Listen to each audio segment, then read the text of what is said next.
Three British cabinet ministers have publicly indicated they will back plans to delay Brexit if MPs vote down Prime Minister Theresa May's plan for a new deal with the European Union.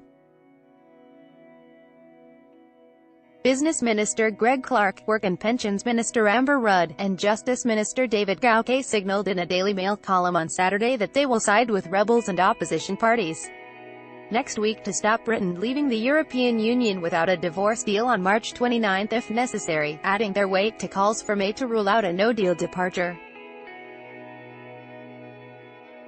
May is struggling against the clock to get a deal with Brussels on Britain's exit from the world's largest trading bloc that will pass parliamentary muster.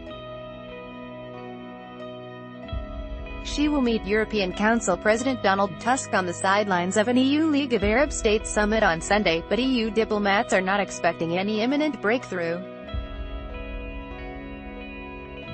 In the newspaper column headlined, "If we don't get a deal next week we must delay Brexit," Clark, Rudd and Gauke wrote that a no-deal exit was a risk to business, security and British territorial unity, and accused some colleagues in Parliament of complacency, far from Brexit resulting in a newly independent United Kingdom stepping boldly into the wider world. "Crashing out on March 29 would see us poorer, less secure and potentially splitting up," they said, referring to the threat of a new bid for Scottish independence from the United Kingdom. "Our economy will be damaged severely both in the short and the long term.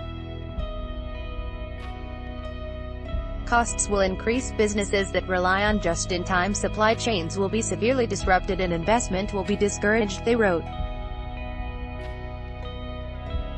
The ministers called on members of the European Research Group, formed by conservative pro-Brexit MPs, to back the government's deal in Parliament or risk seeing Brexit delayed.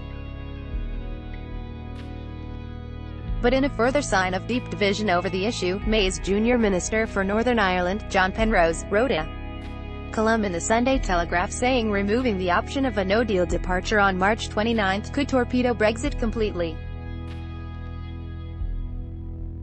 Penrose said such a move could lead to further temporary extensions that would become permanent. Both May's Conservatives and the main opposition Labour Party are formally committed to delivering Brexit. Labour has recently appeared to soften its stance on a second referendum, although May has ruled such an option out. MPs from both parties, however, are deeply split over how or even whether Britain will leave, and no majority has so far emerged in Parliament for any comprehensive Brexit strategy.